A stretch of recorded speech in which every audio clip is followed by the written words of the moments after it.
Bien, ahí estamos. La cuarta y última parte, espero, del tema que nos está ocupando estos últimos domingos, Mateo 24 y las 70 semanas de Daniel. Y hoy vamos a ver algo, como ya apunté antes aquí en voz en off, algo que yo creo que más de uno puede sorprender, o va a tener un entendimiento diferente, va a ver un entendimiento diferente al tradicional. Y voy a intentar explicarlo lo mejor posible. Así que vamos allá. Es un poco largo hoy, pero como cada domingo, o sea, tampoco es ninguna novedad. Así que seguimos, estamos en el versículo 22 de Mateo 24, versículo 22, seguimos a partir de cuando acabó el 21, pues ahora viene el 22, como es lógico, y empezamos ahí. Si aquellos días no fuesen acortados, nadie sería salvo, mas por causa de los escogidos, aquellos días serán acortados.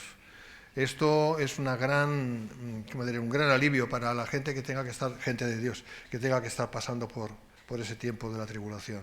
Porque eso es para la tribulación, y en concreto para la gran tribulación. Porque acordaos que ya hemos pasado, según el estudio, hemos pasado ya la abominación desoladora. Por lo tanto, ya estamos en la segunda parte de estos últimos 7 años, la última Shavua, ¿verdad? Shavua es en hebreo semana, y en este caso semana de años. Y ahí es donde dice el Señor esto. Si aquellos días no fuesen acortados, ¿no? Van a ser acortados. Significa que el tiempo va a ser corto. Bueno, ahora lo vemos. Significa que la gran tribulación solo durará 3 años y medio. Vale. Porque si no es que no quedaría nadie vivo. Porque va a ser horrible, se queda corta la palabra. De otra manera, si va a durar más tiempo, como digo, los escogidos, pues no habría nadie para venir al Señor.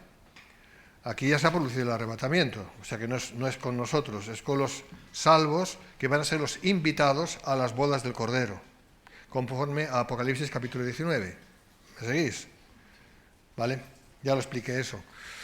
Bueno, tanto Daniel 7:25 como Apocalipsis 12:14 y 13:5 nos muestran que la longitud real de tiempo que a la bestia, es la bestia ya no solamente es el anticristo que empieza, sino que ya es la bestia anticristo, o sea, es la bestia, que literal, que surge del abismo. Estoy citando ahora Apocalipsis 17, surge del abismo y entra en el cuerpo del séptimo rey, que dice que durará poco tiempo, o sea, su reinado será corto. Será corto porque pronto, o sea, porque empezará confirmando el pacto con muchos, este tipo de Tito Flavio Vespasiano, ¿vale? Estoy citando Daniel 9:26 y 27, e inmediatamente será levantado en volandas y reconocido por los 10 reyes que va a haber, que van a gobernar el mundo, que esto tiene que surgir pronto, y ahí empezarán esos últimos 7 años, ¿vale? Entonces, a la mitad de esos 7 años es cuando a este individuo le van a matar, le van a degollar, eso lo dice la Biblia, Apocalipsis 13, morirá por degüello, entrará dentro de su cuerpo, él vaya a ir a su lugar, pero dentro de su cuerpo va a entrar la bestia. Y la bestia, en fin, la Biblia no dice exactamente quién es, pero hay un jeroglífico, hay una adivinanza, por llamarlo así, en el libro de Apocalipsis capítulo 17, que te explica quién va a ser. Y mi entendimiento, y es el de entendimiento también de algunos exégetas importantes, no, yo no, desde luego, no soy importante, Watchman Nee, por ejemplo, pues él lo explica muy claramente, y yo estoy de acuerdo con él, de que va a ser, la bestia es uno que ya estuvo, porque es la bestia que no es en el tiempo de Juan, ¿os acordáis, no? Pero será. Entonces, en el tiempo de Juan estaba Diocleciano, o Domiciano, no me acuerdo, uno de los dos, emperadores romanos. Domiciano, creo que fue, emperador romano. Ese no era, porque eso es uno de los 7, pero no es ese, porque dice que no está la bestia, no está presente. Es uno de los 5 anteriores. Y si te vas a todos esos emperadores romanos, porque ese es el contexto, es Roma, no podemos irnos del contexto. Si vamos a estos 5 emperadores anteriores romanos que se autodeificaron, por eso dice que tiene un nombre de blasfemia sobre sus cabezas, ¿vale? Hubo muchos emperadores, pero solamente unos pocos que se autodeificaron, se llamaron a sí mismos dioses, ¿vale? Pues ahora no me acuerdo de la lista, lo tengo ahí en mi libro, lo puedes ver, pues uno de ellos fue Nerón. Y está por ahí lo que se decía, los primeros cristianos decían: Nerón va a volver a vivir, diciendo que iba a ser el anticristo. Los primeros cristianos decían eso. Nero redivivus. Nerón, Nero redivivus, que vuelve a vivir. Si va a ser Nerón o no, se sabrá, ¿vale? Yo no digo que vaya a ser, yo personalmente pienso que ese es la bestia que está esperando para subir e incorporarse en el cuerpo del séptimo rey, y ahí empieza ya la gran tribulación con ese tipo que es horrible. Ya Nerón fue horrible, imagínate esta persona que estaba esperando ahí, y que Dios va a conceder eso como un acto especial, ¿eh? Eso no es normal. Los muertos, dice la palabra en Hebreos 9:27, perdón, los hombres, dice en Romanos 27, mueren y luego viene el juicio, ¿vale? O sea, no vuelven a meterse en el cuerpo de alguien. Pero entiendo de que esto va a ser algo que Dios va a permitir para que se cumpla lo que Él quiere. Porque la bestia tiene que ser humano, no puede ser un demonio. Un demonio no puede dar vida a un cuerpo humano. ¿Sabíais eso, no? O sea, un demonio no puede dar vida a un cuerpo humano, no puede manifestarse a través de un humano si no hay un espíritu humano. Entonces, el espíritu que tenga que ver dentro de esa persona, dentro de ese cuerpo, una vez haya salido el espíritu, el alma y el espíritu del séptimo rey como tal, y porque se va a ver, lo que va a hacer el diablo es simular una resurrección, porque esa es la cosa. O sea, el diablo siempre va a intentar copiar las cosas de Dios. Si Cristo resucitó, ¿verdad? Él va a hacer, entre comillas, resucitar a su hijo de perdición. Entonces, quien va a entrar ahí en ese cuerpo, eso sí ya os lo digo, la Biblia lo dice claramente, es la bestia. La bestia. Y todo el mundo va a decir, oh, ha resucitado, ha vuelto a la vida, ha vuelto a la vida. Todo el mundo va a adorar a ese hombre, todo el mundo le van a aceptar. No aceptaron a Cristo, pero sí, a este sí le van a aceptar. ¿Por qué? Porque no son de Dios. Porque los moradores de la tierra, que dicen Apocalipsis, no son gente de Dios, ¿vale? Entonces, si no pertenecen a Dios, ¿a quién pertenecen? Al diablo, es que no hay más, ¿vale? No existe un lugar llamado Suiza, neutral, no existe, ¿vale? Excepto Suiza.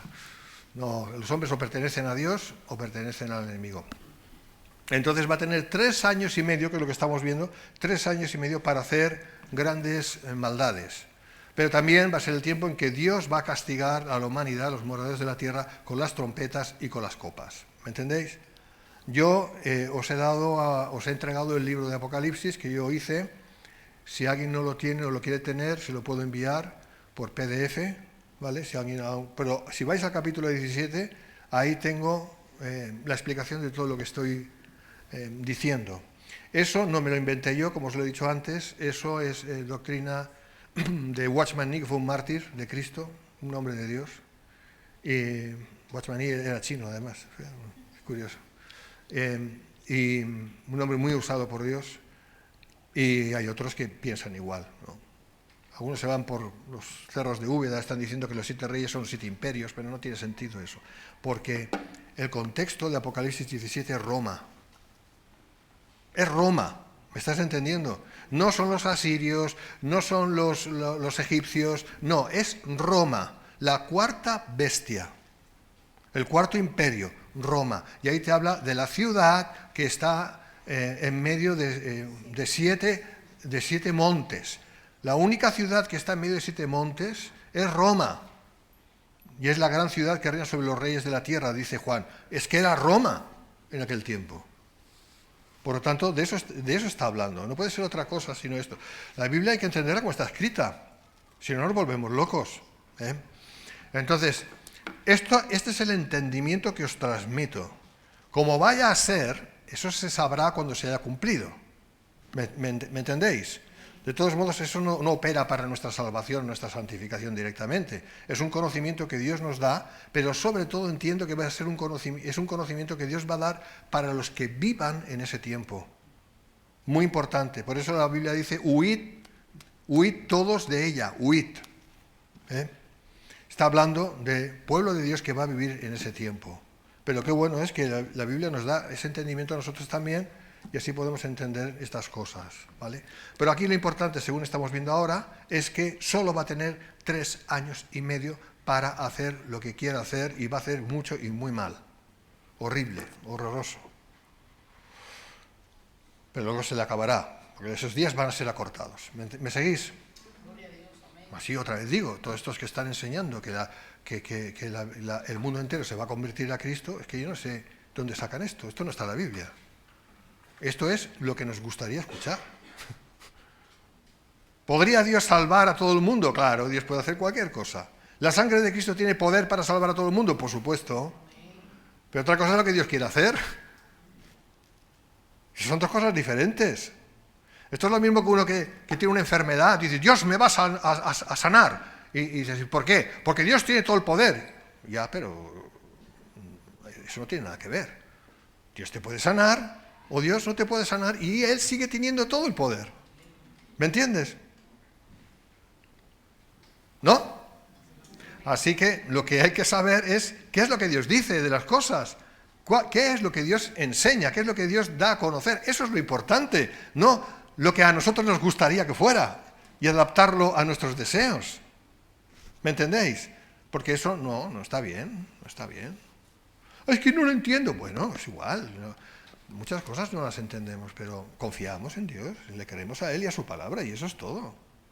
Sabiendo que Él es justo y que Él sabe lo que hace. ¿Amén? Bueno, sigo. Entonces, tanto Daniel, bueno, ya las escrituras he dicho, muestran la longitud real del tiempo que a la bestia se le permitirá aterrorizar al mundo y será de 3 años y medio. Esto dice MacArthur también, ¿eh? Así, y es así porque todo lo que implica ese tiempo de la tribulación se corresponde con la última semana de años de las 70 semanas de años de Daniel. Véase Daniel 9, del 24 al 27 inclusives, ¿vale? Yo os propongo que estudiéis bien Daniel 9, del 24 al 27, lo estudiéis bien, no es complicado, no es tan complicado como dice César Vidal, que se equivoca, no es nada complicado, sino sencillamente es lo que está ahí escrito, eso es. No hay más. Bueno, sigo. Mateo 24, 23 al 28. Seguimos. Entonces, si alguno os dijere, mirad, aquí está el Cristo, bueno, el Mesías, o el, ¿sabes? Porque el Cristo no, los judíos no dicen el Cristo, dicen en todo caso el Masaya, ¿no? O el Mesías. O mirad, ahí está, no lo creáis. Se están levantando ahora Mesías por ahí, ¿lo sabéis? En Israel se están empezando a levantar gente que dicen que son el Mesías y muchos le siguen y hacen milagros, supuestos milagros. Pues estos son los prodigios engañosos que dice la Biblia que iban a hacer y que se iban a levantar, pues ya se están levantando. Mira por dónde. Porque se levantarán falsos cristos y falsos profetas y harán grandes señales y prodigios, de tal manera que engañarán, si fuese posible, aún a los escogidos. Y ya os lo he dicho antes. Así que si os dijeren, mirad, está en el desierto, no salgáis, o mirad, está en los aposentos, no lo creáis. Muchos judíos están siendo engañados ya. Porque, y aquí te da la explicación, porque como el relámpago que sale del oriente y se muestra hasta el occidente, así será también la venida del Hijo del Hombre, porque donde quiera que estuviere el cuerpo muerto, ahí se juntarán las águilas, y esto lo vamos a ver también qué significa exactamente.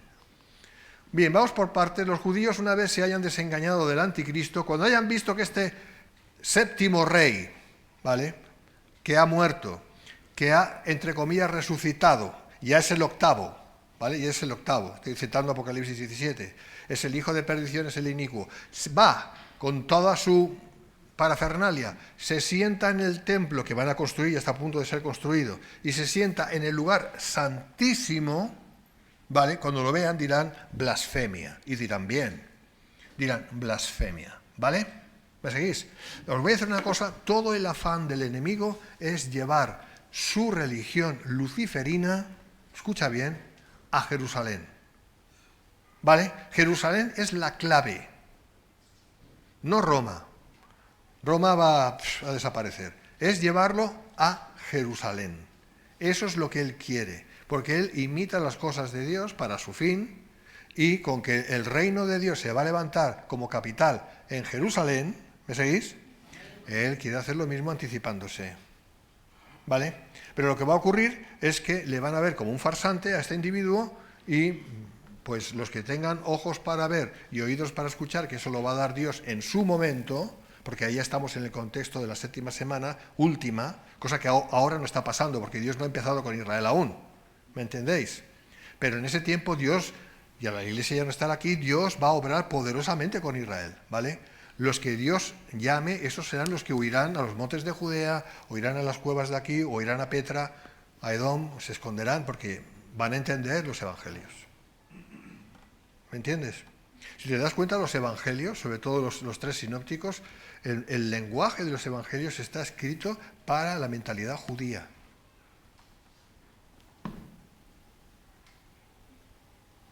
Normal.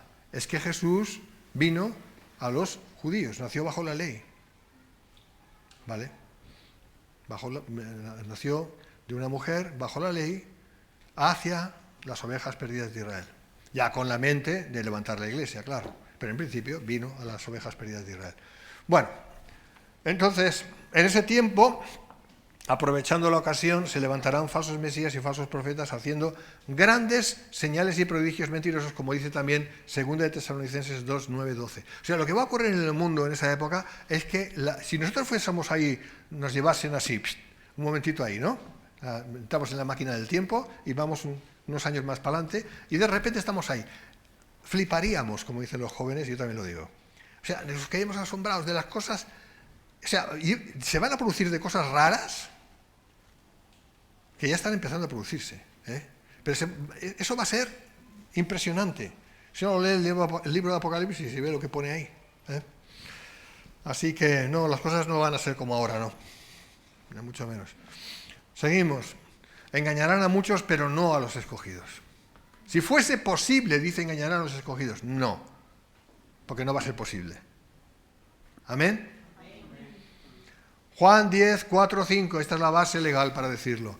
Y cuando ha sacado fuera todas las propias, el pastor, ¿verdad?, va delante de ellas y las ovejas le siguen porque conocen su voz. Mas al extraño no seguirán, sino oirán de él, porque no conocen la voz de los extraños. Amén.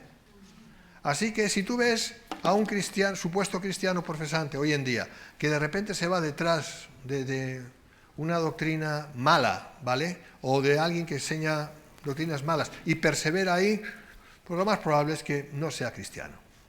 Sea un cristiano profesante, pero no tenga el Espíritu de Cristo. Porque los que tenemos el Espíritu de Cristo no nos apartamos de Cristo, que es el pastor.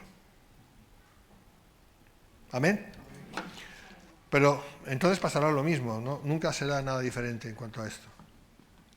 Versículo 27, la venida gloriosa del Señor será harto evidente a todos y el ejemplo que da el Señor de dicho glorioso evento es el más poderoso que en aquel tiempo se podía entender. El relámpago que sale del este y va al oeste. No hay otra cosa más poderosa para poner de ejemplo de parte del Señor que esa. Hoy en día podemos decir una bomba atómica, yo que sé que podríamos decir, ¿no? Podemos decir, como poner un ejemplo, ¿no?, de algo, o las estrellas, o un cataclismo, no sé qué, se nos ocurrirían cosas, al Señor se le ocurriría otro ejemplo, pero el ejemplo más grande que podía dar el Señor a aquellas gentes que solo conocían lo que conocían, era justamente eso, la venida del Señor en gloria va a ser así, como el relámpago que sale del este y va hasta el oeste. Imagínate, algo impresionante, ¿no? Es visible para todos y es absolutamente poderoso. ¿Qué contraste de cuando en 1 Corintios 15, 52, Pablo habla de que la venida del Señor a por nosotros será como un átomo? Esa es la palabra en griego, traducido por la Reina Valera como un abrir y cerrar de ojos. ¿Te das cuenta que hay una gran diferencia? El Señor va a venir a por nosotros así, rápido, todo va a ser rápido. En cambio aquí no, aquí está hablando de algo majestuoso. ¿Ves la diferencia? Pero claro, si el Señor viene visible para todos, como un relámpago que sale del este al oeste, con todo lo que eso significa, con todo, entonces ya no se cumple la palabra primera de Corintios capítulo 15, 52, que dice como un abrir y cerrar de ojos. ¿Me estás entendiendo? ¿Me estás entendiendo? Son dos eventos diferentes. Gloria a Dios. Esos que dicen, no, es que el Señor va a venir a por su iglesia, pero justo cuando ya aparezca en las nubes para ya venir en gloria, entonces es que es lo que llaman el arrebatamiento post-tribulacional. Pues entonces no se va a cumplir. 1 Corintios capítulo 15, 52, 53, o 50, 51, 52. ¿Me estás entendiendo? No se va a cumplir, porque ahí dice que será muy discreto. ¿Vale? Tocar una trompeta y tal, pero todo va a ser muy discreto. Esto no es discreto, ¿verdad que no? ¿Es discreto esto? Dímelo, ¿es discreto? Como el relámpago que cruza, ¡guau!, así enorme y todo el mundo lo ve. ¿Eso es discreto? Pues entonces son dos eventos diferentes.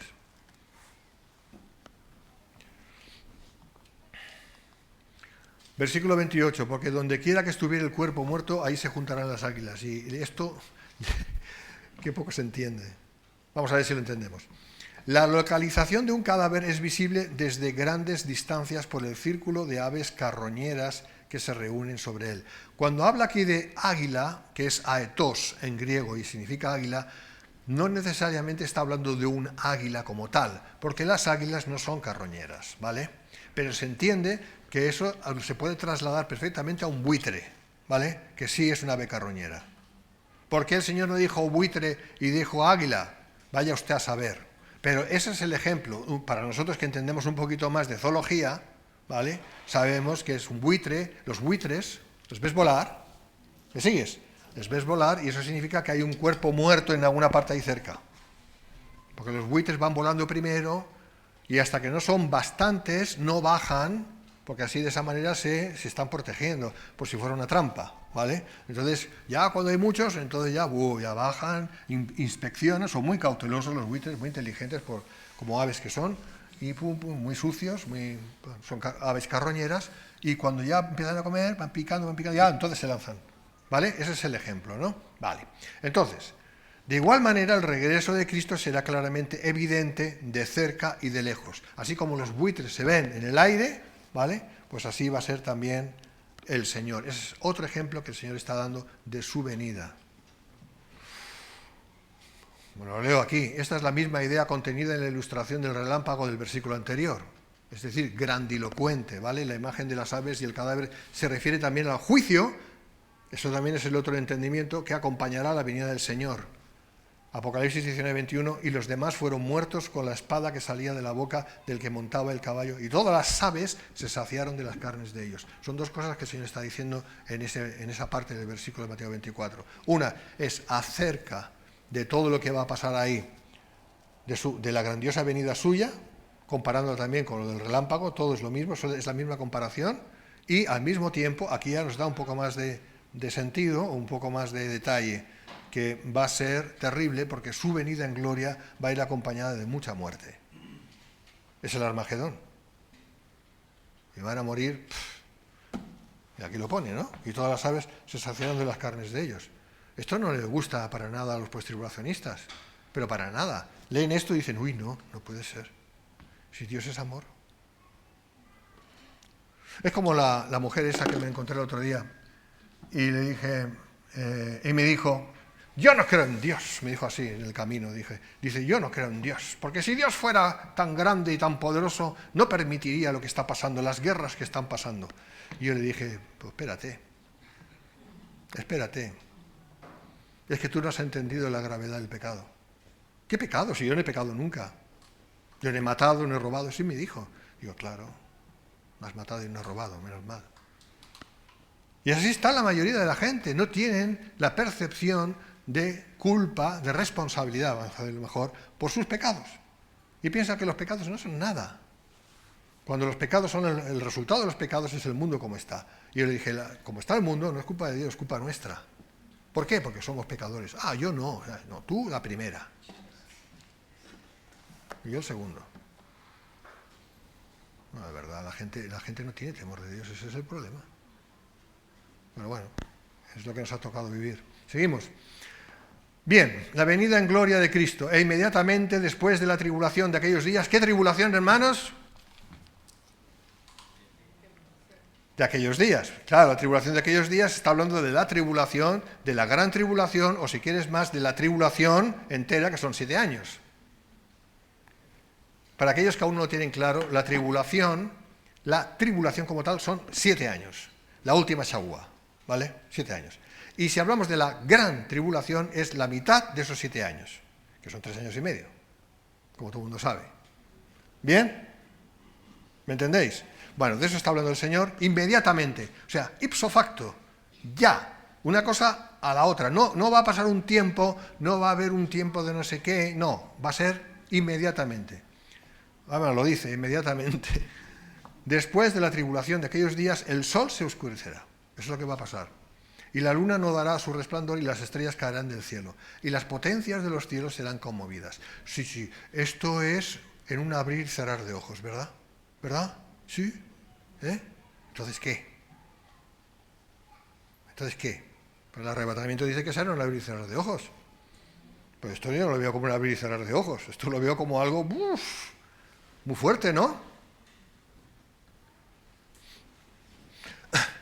Justo después del periodo de la gran tribulación, es decir, de la segunda mitad de los 7 años finales, la última Shavua, aprende Shavua, y así aprenderás una palabra en hebreo, que significa semana, ¿vale?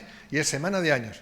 Ocurrirá lo referido en este versículo. Esto siempre tiene que ver con el día del Señor, periodo de juicio. El día del Señor, hermanos, no es el día en que el Señor, ay, venid aquí, ay, qué bien, gloria a Dios. No, el día del Señor es día de juicio. Y no es un día, es un periodo de tiempo. Muy concreto. Y el día del Señor es la gran tribulación. Y el final de la gran tribulación es la apoteosis. Y dice que la sangre fluía ahí en Har Megiddo, donde será el Armagedón, la última de las batallas de la Tercera Guerra Mundial. Ahí la sangre llegaba hasta las espuelas de los caballos.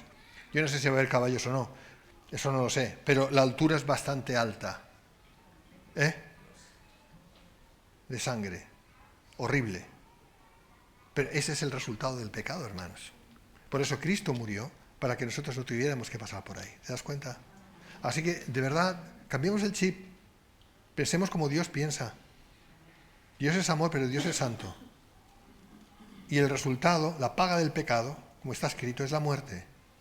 Y sin derramamiento de sangre no hay remisión de pecados. ¿Me estás entendiendo? Así que, o bien te acoges a la sangre de Cristo, o bien te acoges a tu propia sangre. Aunque no va a servir de nada.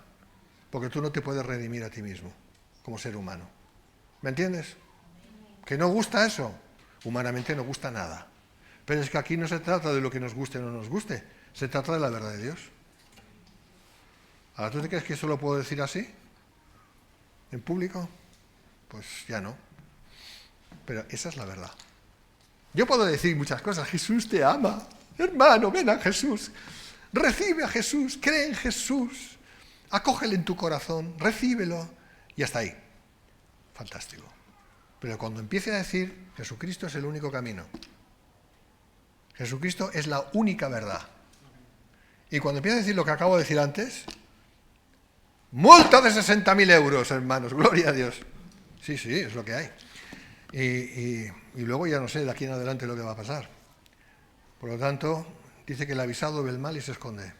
Pero el listillo pasa y recibe el daño. Así que prefiero ser avisado. ¿Me seguís? Y prefiero predicar a unos que escuchan, que no a muchos, que la inmensa mayoría no escuchan y no sirve para nada. Ahí voy. Isaías 13, 9, 10. He aquí, el día de Jehová viene, terrible. ¿Qué dice? Terrible. Y de indignación, ¿de parte de quién? De Dios. Dios está indignado. Si yo estoy indignado con el pecado que hay, si yo, Miguelito, está indignado, fíjate cómo estará Dios. Si yo cada día digo, Señor, ven ya, y juzga este mundo, imagínate, por decir así, las ganas que tiene Jesucristo de que esto de venir con los suyos y llevarnos ya, y que todo ya arranque y acabe de una entera vez.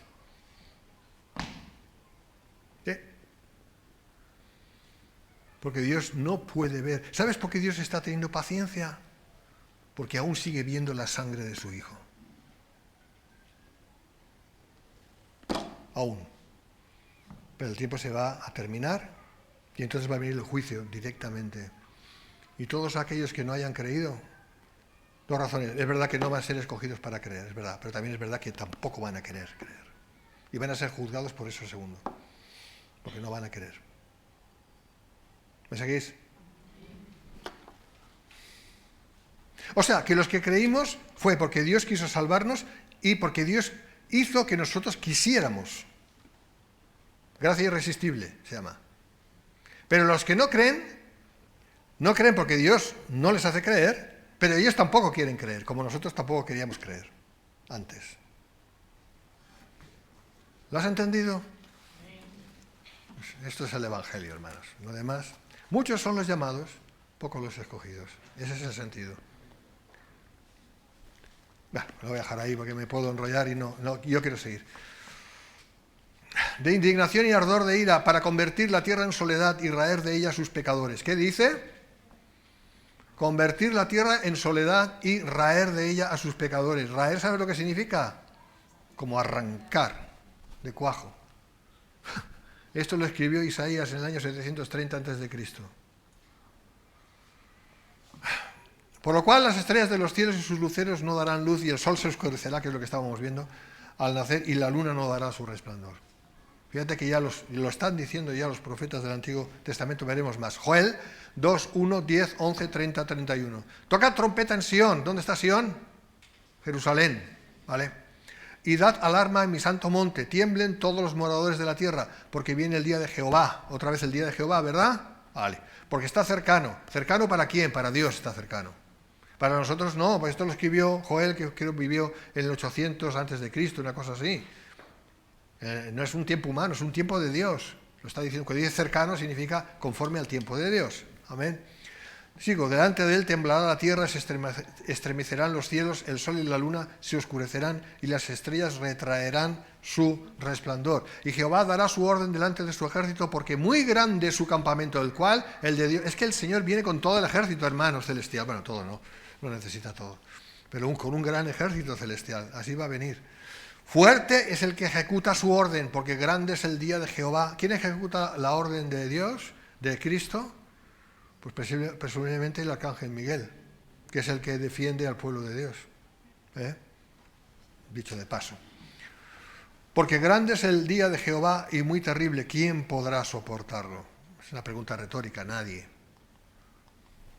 Y daré prodigios en el cielo y en la tierra, y sangre, fuego, columnas de humo. El sol se convertirá en tinieblas y la luna en sangre, antes que venga el día grande y espantoso de Jehová. Ostras, el día del Señor es grande y espantoso. Espantoso. Y todo aquel que invocar el nombre de Jehová será salvo. Ahí va a haber una misericordia derramada de Dios de parte impresionante. Ahí va a haber aquellos que van a crujir contra Dios y aquellos que se van a caer de rodillas delante de Dios porque van a ser tocados por Dios, porque conoce el Señor a los que son suyos. Y eso es desde el principio hasta el fin. ¿Vale? Y todo aquel que invocar el nombre de Jehová será salvo. Aleluya. Porque en el monte de Sión y en Jerusalén habrá salvación. ¿Dónde? En Tokio. Aquí está hablando del monte de Sión y en Jerusalén, es lo que dice. Habrá salvación, como ha dicho Jehová, y entre el remanente al cual él habrá llamado. Bendita la palabra del Señor. Véase también Ezequiel 32:7, Joel 3:15, Amós 8:9. MacArthur dice, el cumplimiento final de estas profecías tiene lugar durante el tiempo del reinado de la bestia. Mira que le llama por su nombre, la bestia. Todo morador sobre la tierra será testigo de estos eventos terroríficos. Ahí no va a haber aquello, bueno, yo me escapo a una isla por ahí porque hasta las islas serán cubiertas por el mar. O sea que no va a haber escape. Ríete tú del cambio climático. Cambio climático, con lo que viene. Ríete. Yo me río. Ja, ja, ja. Y de las ballenas también. Las ballenas estaban en tierra y un buen día, muchos millones de años, se le fueron las patas, le salieron aletas y se metieron en el mar. Se enseñan. Hace millones, todo lo explican con millones de años. Ya con millones de años todo queda explicado. Ya está. Millones de años, hace tantos millones de años, tantos millones de años. Lo dejo ahí. Me enardezco. Porque tengo que seguir. Versículo 30. Entonces aparecerá la señal del Hijo del Hombre en el cielo, y entonces lamentarán todas las tribus de la tierra. ¿Cuántas?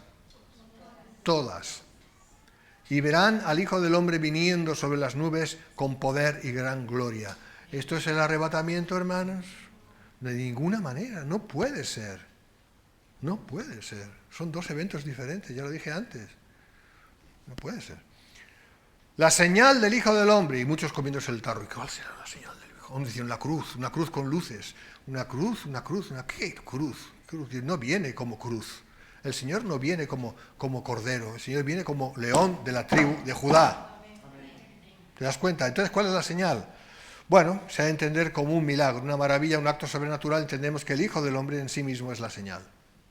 Él es la señal. ¿Qué señal necesita Él? Es Él. El suceso aquí descrito lo tenemos más detallado en Apocalipsis 19, 11 al 21, lo puedes leer. Versículo 31, es que sigo, hermano, no puedo dejarlo porque lo tengo que acabar. Y enviará a sus ángeles con gran voz de trompeta. ¡Ah, el arrebatamiento! No. ¿Es que cada vez que suena una trompeta tiene que ser el arrebatamiento? ¡Hombre! Seamos serios. Y juntarán a sus escogidos de los cuatro vientos desde un... ¿Ves los escogidos? Y eso ha causado confusión. Quiero decir una cosa que es importante. Mateo 24 es para los judíos, en primera instancia. No para la iglesia, que no existía. ¿Vale? No para la iglesia. Entonces, ¿de qué está hablando aquí? Ahora te lo voy a mostrar. Desde un extremo del cielo hasta el otro. De los cuatro vientos, desde un extremo del cielo hasta el otro. Esto es muy raro, ¿no? Dice, y juntarán a sus escogidos de los cuatro vientos, desde un extremo del cielo hasta el otro. ¿Cómo lo entendemos eso? De la tierra, el cielo. Vale. Bien. Esto nada tiene que ver con el arrebatamiento de la iglesia, conforme a 1 Tesalonicenses 4, 13 al 17, sino con los salvos que hayan quedado para la venida del Señor. ¿Verdad que has oído hablar de la parábola de las 10 vírgenes? ¿Sí? Vale. Pero la explicación real, no la arminiana, que no sirve para nada, que no tiene sentido. Porque el Señor no se va a casar con 10 vírgenes, ni con 5, ¿sabes? Porque eso es poligamia, ¿sabes? Lo sabes, ¿no? Vale, el Señor se casa, por utilizar el término, con su iglesia. Y la iglesia no son 10 vírgenes ni 5. Pero eso ya lo expliqué. Si queréis, os puedo pasar el vídeo. Voy a pasar el vídeo de enseñanza que di hace unos años, o el escrito, como queráis. Bueno, sigo. Si no tiene que ver con los salvos que hayan quedado para el bien del Señor, serán todos reunidos ante Él. Como escribe MacArthur, esta es la culminación de la historia del mundo, introduciendo el reino milenario de Cristo. Apocalipsis 24. Cuando dice de los cuatro vientos, lógicamente de los 4 puntos cardinales se entiende. Ahora, cuando dice de un extremo del cielo hasta el otro, eso es un poco misterioso. ¿Qué está hablando? ¿De gente de la tierra solamente o gente que también está en el cielo y que también va a venir? Como por ejemplo los judíos del Antiguo Testamento, que tienen que ser resucitados en un momento dado, después de nosotros. Pues esto es muy plausible. No tenemos la claridad porque no tenemos suficiente información, pero el Señor no va a venir solo, ¿me entiendes?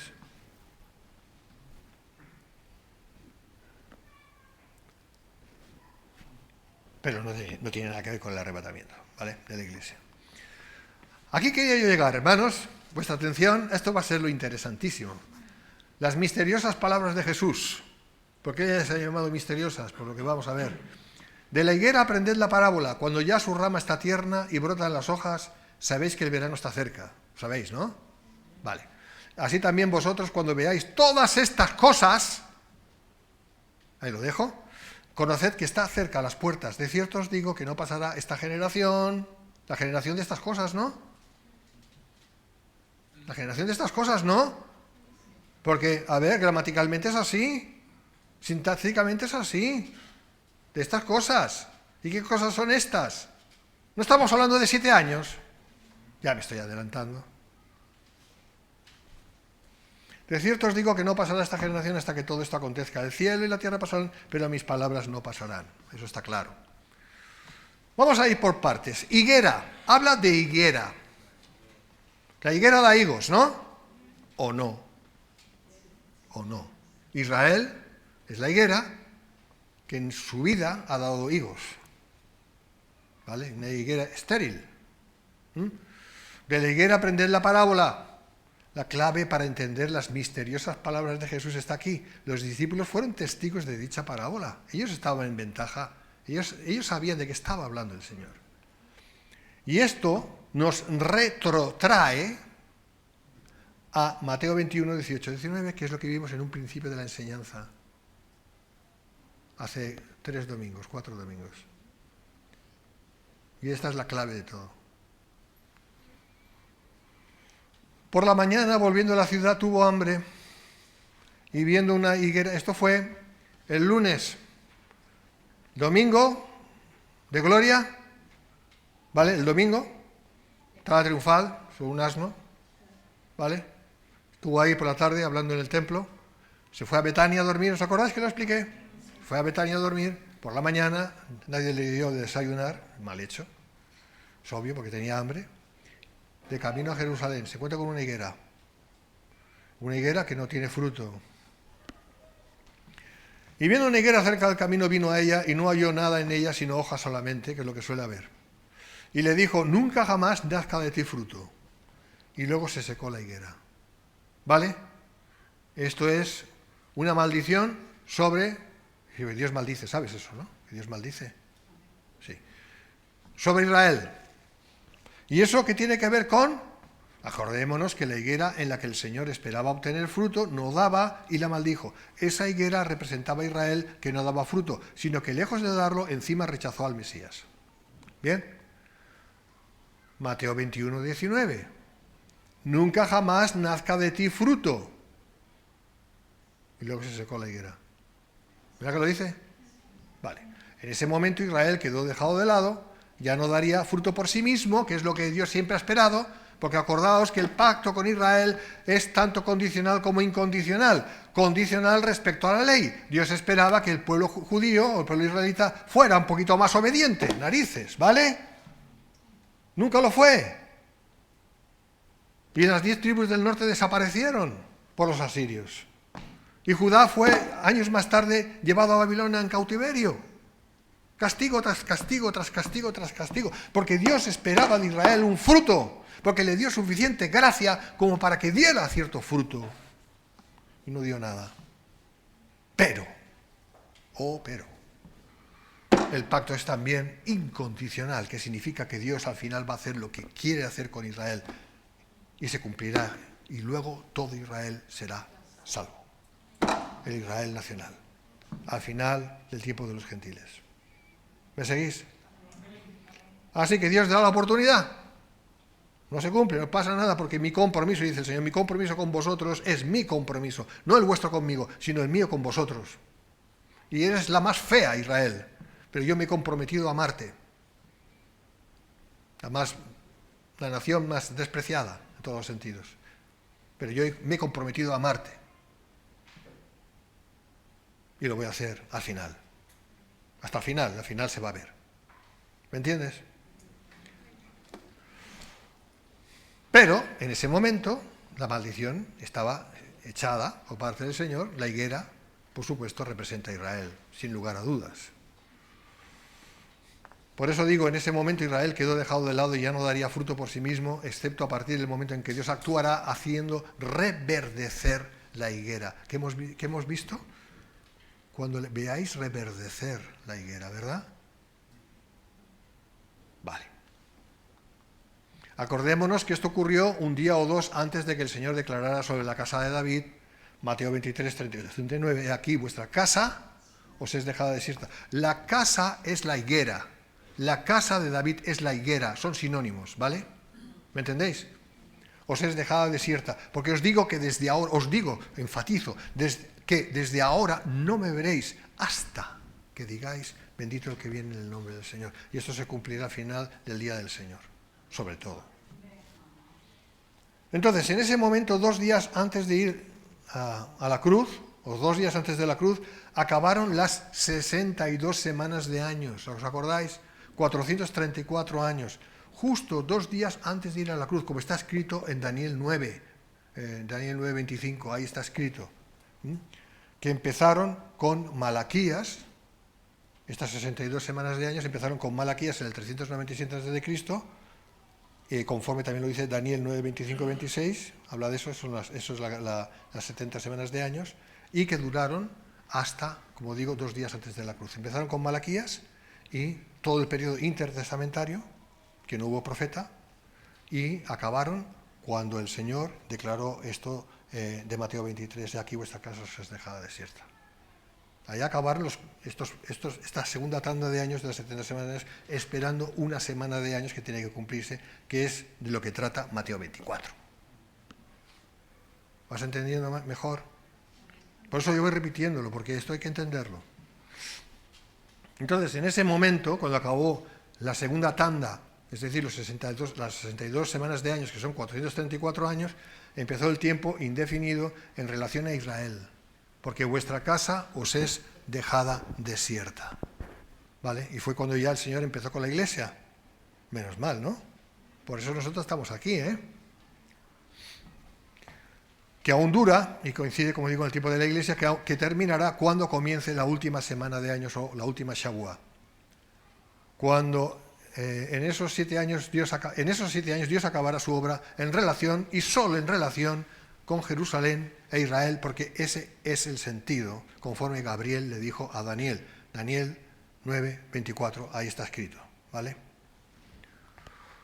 Por eso a continuación leemos Mateo 24:32, cuando ya su rama está tierna, volvemos otra vez donde estábamos, cuando ya su rama está tierna, cuando ya su rama, ¿de qué? De la higuera está tierna. ¿Está la higuera con ramas tiernas ahora? No.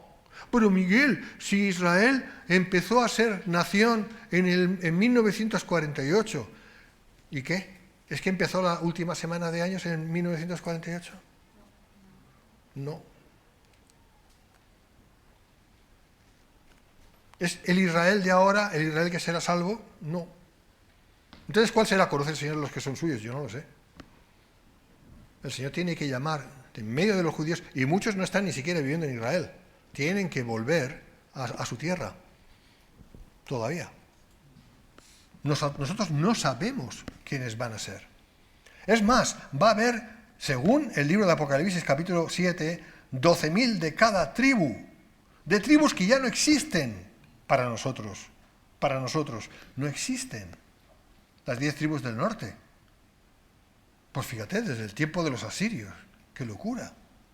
Pero el Señor sabe, conoce quiénes son los suyos, conoce perfectamente las genealogías. O sea, no hay persona que nazca en la tierra que Dios no sepa y no haga nacer. ¿Me estás entendiendo? Nuestro Dios es muy grande, hermanos. Y Dios va a escoger 12.000 de cada tribu. Y esos serán parte del Israel que entrará, Israel digo, entrará en el milenio, en el reino milenial. Esos 144.000. ¿Que habrá más? Sí, seguro. Pero eso es fijo. Entonces, cuando ya su rama está tierna, está diciendo, aún Israel está en el invierno, aún la higuera está muerta, está seca. Y una higuera seca, hermanos, no puede reverdecer. Pero aquí dice que sí. Sí, porque Dios va a hacer el milagro. ¿Te das cuenta? Va a ser la intervención de Dios. ¿Lo estás entendiendo? Ya no va a ser porque ellos van a querer o van a... No, va a ser porque Dios lo va a hacer. Dios que da vida a los muertos. Y todo el mérito y toda la gloria va a ser para Dios con respecto a Israel. ¿Me entiendes? Ahora mismo, ese Israel que conocemos, al cual tenemos que orar por Israel, yo no digo que no, pero este Israel es el Israel de los huesos secos de Ezequiel, del valle de los huesos secos, ahí están, aún secos. Sigo para que vayáis entendiendo lo mejor. Tiene que llegar un momento en que esa higuera muerta, que es Israel, empiece de ella a brotar las hojas de nuevo después de 2000 años. ¿Cuándo ha de ser eso? Pues la respuesta nos la da el mismo Señor. Versículo 33 de Mateo 24. Así también vosotros, cuando veáis todas estas cosas, conoced que está cerca las puertas. De cierto os digo que no pasará esa generación hasta que todo esto acontezca. Todas estas cosas son las referidas en todo lo que llevamos de estudio en el capítulo 24 respecto a la última semana de años, la última Shavuot.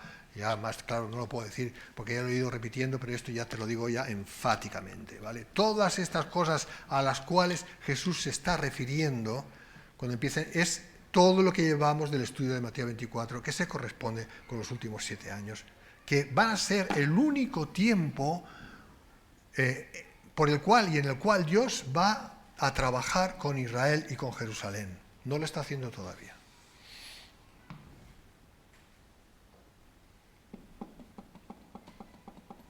Porque aún es el tiempo de la iglesia. Y cuando un judío se convierte, Claro que se convierten judíos a Cristo. Es parte de la Iglesia. Y se irá con el arrebatamiento. La última Shavuot no ha empezado todavía, pero está a punto, ¿eh?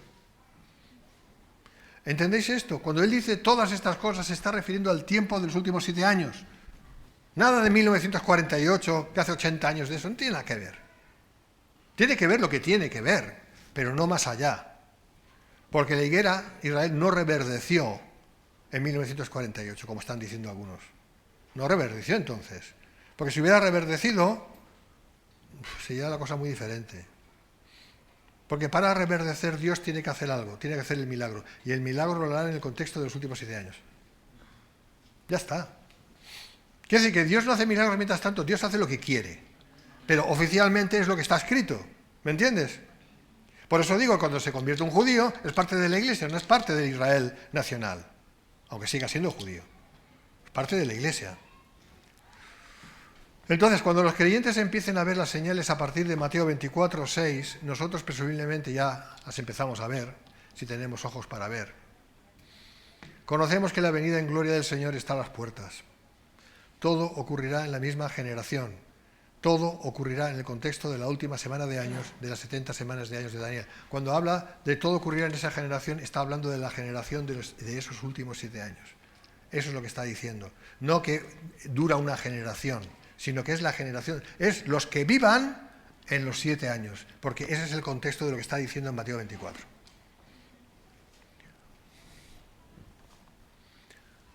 Vale, sigo. Eso es lo que quería decir, pero vamos a acabar el estudio. Pero del día y de la hora nadie sabe. Uy, madre mía. Ni aun los ángeles de Dios, sino solo mi Padre. Y aquí hay gente, ¿no ves? El arrebatamiento, nadie sabe el día, la hora, no sé qué, no sé cuándo. Vamos a ver, es que no está hablando del arrebatamiento. Está hablando de la venida en gloria. Número 1, ¿vale? Ten claro eso. Esto tiene que ver con la venida en gloria. No, nada que ver con el arrebatamiento. Esto es para los judíos y en el contexto de lo que estamos estudiando. Y no nos podemos ir del contexto. Porque entonces nos estamos equivocando. ¿Vale? Es la venida en gloria. Nadie sabe el día y la hora. No dice el año, dice el día y la hora. En el griego original dice emerá, que es día, y hora, que no me acuerdo cómo se llama. Que es como se dice en griego, ahora ya no me acuerdo. Hora, ¿vale? Día y hora. Día de 24 horas y hora de 24, día de 24 horas y hora de 60 minutos. Eso es lo que está diciendo, no dice otra cosa. ¿Vale? Esta escritura se refiere a la venida en gloria. Y hay que entenderlas en el contexto correcto. ¿Por qué lo dice el Señor? ¿Por qué? ¿Por qué este énfasis? Veámoslo. Sus discípulos deseaban fijar el tiempo preciso, el día y la hora, literalmente. Ellos querían saber, ¿qué día y a qué hora vas a venir, Señor? ¿Os acordáis que lo estábamos estudiando, no? ¿Y qué les dice el Señor? Pues yo no tengo ni idea. Eso es el Padre. Este no era un asunto que tuviesen que conocer entonces. Hechos 1:7. El énfasis de Jesús, en cambio, estaba en la fidelidad, la vigilancia, la mayordomía, la preparación, la fe. Tenían que pasar 2000 años antes. Tú te piensas, tú te crees, mira, tú solamente ponte en la mente de esos discípulos y que el Señor les hubiera dicho, es que, a ver, amigos míos, tienen que pasar 2000 años. ¿Eh? ¿Cómo 2000 años? Si no sabían ni contar. Miles, les costaría mucho contar miles. 1000 años, no, 2000. O sea, 1000 más 1000. Y espérate, porque es en el tercer milenio, conforme a Oseas. Se les vuelves locos, les hubiera vuelto locos, ¿sabes? Se hubieran desinflado en su fe, hubieran dicho, ¡wow! Entonces esto es, moriremos nosotros, nuestros hijos, nuestros nietos, bisnietos, esto no... Y muchos hubieran dudado de él. Hubieran dicho, esto es muy chungo, ¿eh? Esto no... A ver, no puede ser, 2000 años, y 2000 años. Y ellos tenían en mente que la creación fue hecha 4000 años antes. Ellos sí creían eso. ¿Me explico? Claro, la creación fue 4000 años antes. Abraham nació en la mitad del tiempo entre la creación y tu venida y la cruz.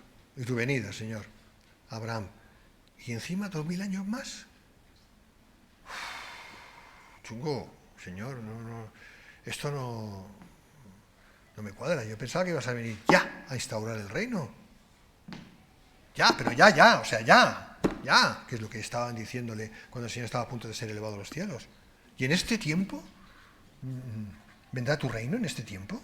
Es lo que ellos esperaban oír. Por eso el Señor le dice, no os toca a vosotros saber los tiempos y las razones que Dios ha puesto en su sola, que el Padre ha puesto en su sola potestad. O sea, no os liéis.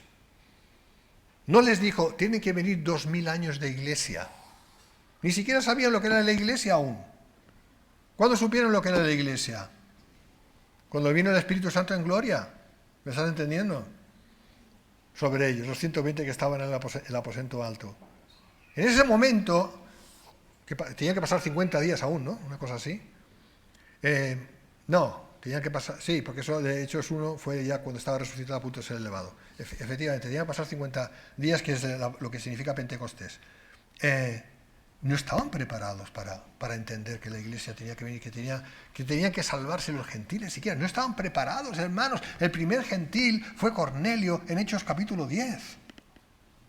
Y Pedro tuvo que devanarse los sesos para convencer en el Sanedrín suyo, en el concilio de Jerusalén, de que el Señor había traído salvación a los gentiles. ¿Os acordáis, no? Lo habéis leído, ¿verdad?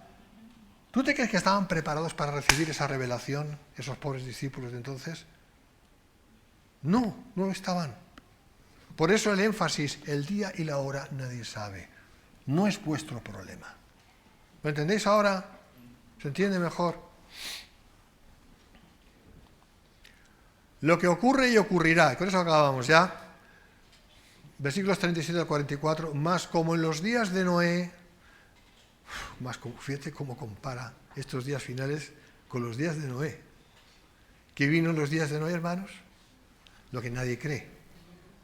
El diluvio universal, que explica cantidad de cosas que muchos lo que muchos hacen es un poquito de volumen, por favor. Es que no se escucha bien. Lo que muchos dicen, tuvieron que pasar millones y millones y millones y millones de años. No pasaron millones de años. Es que en lo que duró el diluvio, toda la tierra fue absolutamente puesta de patas arriba. Y esa es la explicación de tantas cosas. Pero claro, aunque no creen en eso, no creen en un diluvio universal, pues ya está. Pero el Señor lo está diciendo. ¿Y vamos a hacer mentirosos al Señor? Yo no.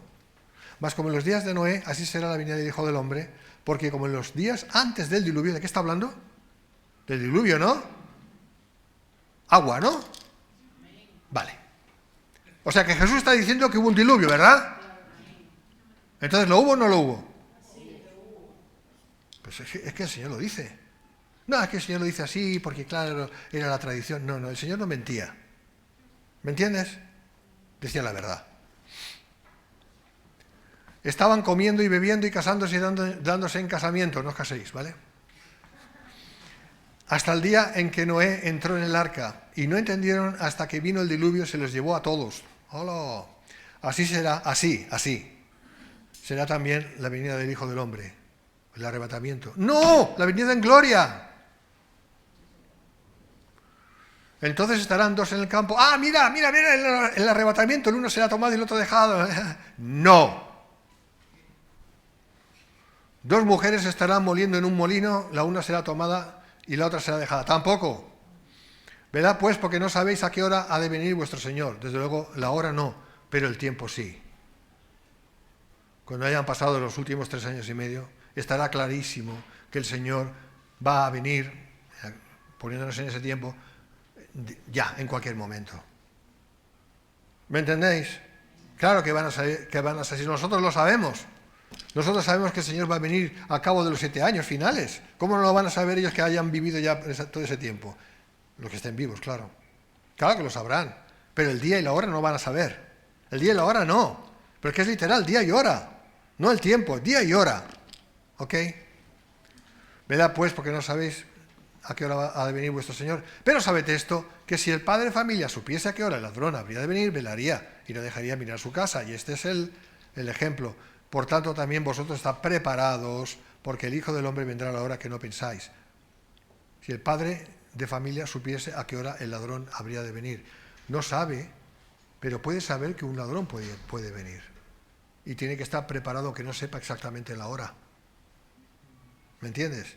No en este país, que no se puede hacer nada, tú solo puedes llamar a la Guardia Civil. Pero ese es otro tema. Versículos 37 al 39, esta es la descripción actual de la humanidad, los días de Noé. Despreocupación acerca de los asuntos de la eternidad. ¿Cómo vivían? Casándose, dándose en casamiento, viviendo, comiendo, viviendo, como la gente vive, hermanos. Gente de todo tipo, de izquierdas y de derechas, da igual. Todos viven así, viven el día a día, viven como en los días de Noé. ¿Me estás entendiendo? Despreocupación acerca de los asuntos de la eternidad. Yo he hablado con personas que me han confesado, no, yo sí creo. Voy a ver al santo de no sé qué, no sé cuánto. Digo, madre mía. Pero yo sí creo. Y bueno, ¿y cómo es tu relación con Dios? Digo, no sé, ¿qué es eso? Relación con Dios, no sé. ¿Creen en Dios? También los antiguos del tiempo del diluvio creían en Dios, pero no obedecían a Dios, que es la clave, ¿verdad? O sea que es comparable, absolutamente comparable. Despreocupación acerca de las cosas de Dios. Y en este tiempo que viene, ya he empezado todo ello muy de acuerdo con el resultado de la apostasía generalizada de esta sociedad impía.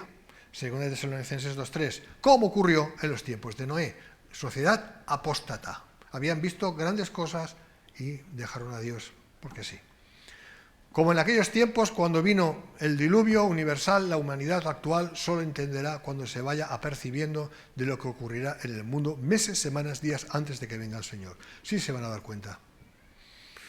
En gloria, igual que cuando empezó a llover sobre la tierra en un tiempo en que tal cosa como la lluvia no existía. Cuando se empezaron a dar cuenta de que Noé tenía razón, pero ya fue tarde. Cuando empezó a llover, porque nunca antes había llovido sobre la tierra. Miguel, y es que lo dice la Biblia. No llovía el agua, la tierra era regada desde la tierra, salían manantiales, era un prodigio. Las plantas eran regadas así. Los animales no se comían unos a otros. Los hombres no comían animales. Era muy diferente todo. Pero si no lo digo yo, si la Biblia lo dice. Es que no crees a la Biblia. No sé, es un reto que te lanzo. ¿Crees a la Biblia o no? Amén. ¿Qué problema tengo yo en creer en la Biblia? Ninguno.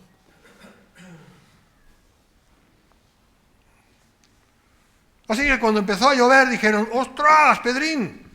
¡Está lloviendo! No dijeron está lloviendo porque no existía tal verbo. Dijeron, agua cae. Agua cae. ¿Cómo está en alemán eso? Gotas caen, eso es. Gotas caen. Es un chiste. Y empezó a caer gotas. Y al principio eran gotitas. Y decía, mira qué bonito, qué fresquito estamos, ¿no? Pero luego empezaba a llover más. Y al final ya era un chaparrón. Y al final era el chaparrón que no acababa nunca. Digo, esto no son gotitas. Esto es que el cielo se nos está viniendo abajo. Pero tú sabes que el agua estaba arriba. Había grandes cantidades de agua arriba. Ya lo he explicado esto. Y empezó a caer todo eso empezó a caer, por eso luego hubo el cambio que hubo en la tierra, respecto a muchas cosas en lo natural. Y empezó a caer agua, y claro, cuando ya empezaba a haber agua por aquí, no te digo ya, por aquí dijeron, Noé tenía razón, pero ya era tarde, porque ya el tiempo de misericordia se había terminado, ya hacía algún tiempo. Cuando empezó a llover, se terminó el tiempo de misericordia. Por eso digo que días antes de que venga el Señor, ya la gente va a saber, ostras, que la Biblia tenía razón, pero ya va a ser tarde, porque ya se habrá acabado el tiempo de misericordia para entonces. Los que serán tomados los serán para juicio, así como cuando vino el diluvio y se los llevó a todos. Estos que serán tomados son para juicio, lo mismo que vino el diluvio y se los llevó a todos. ¿Qué dice? Lo tengo que leer. Bueno, léelo ahí, que es el 37-39. Porque en mayoría estaban hasta el día y no entendieron hasta que vino el diluvio y se los llevó a todos. Y se los llevó a todos. Este llevarse a todos es sinónimo de esto, lo que acabamos de leer. Los que serán tomados serán así como vino el diluvio y se los llevó a todos. Versículo 39. Serán llevados para ponerlos a la izquierda del Señor. Porque Allí en Jerusalén el Señor va a reunir a toda la humanidad que haya quedado. ¿Me entiendes? De todas las naciones. A la derecha estarán los suyos y a la izquierda los no suyos. Los no suyos van a ir al fuego eterno y los suyos entrarán en el reino. Literal. Por eso tiene que recoger a unos y a otros. ¿Entiendes? El asunto clave aquí es velar, dice velemos. Es decir, de estar despiertos y no dormidos en lo que concierne a la voluntad de Dios. Es un llamamiento a cada creyente desde aquellos discípulos hasta los de ahora. No es tanto saber en qué preciso momento va a llegar el Señor, sino de estar preparados, aunque no fuera a llegar como así ha sido por casi 2000 años. Estamos hablando del contexto de la segunda venida. Así como nadie sabe a qué hora vendría un ladrón, ninguno conoce tampoco la hora en la que el Señor regresará, o el día del Señor que acompaña su venida. Se entiende de que una vez tal evento ocurra, ya será tarde para todos aquellos que hayan vivido como aquellos del tiempo del diluvio universal, excepto para los escogidos. Porque eso dirán, bendito el que viene en el nombre del Señor. ¿Me entiendes? Pero estos sí van a ser escogidos para creer. Creo que ha quedado claro. Hermanos, hemos terminado el estudio de Mateo 24. Si queréis, no habéis entendido algo, por eso hemos grabado los vídeos y os voy a pasar a todos el escrito para que lo tengáis si lo queréis. Si no lo queréis, mal hecho. Pero si lo queréis, lo tenéis disponible. Amén. Vamos a ponernos de pie, hermanos.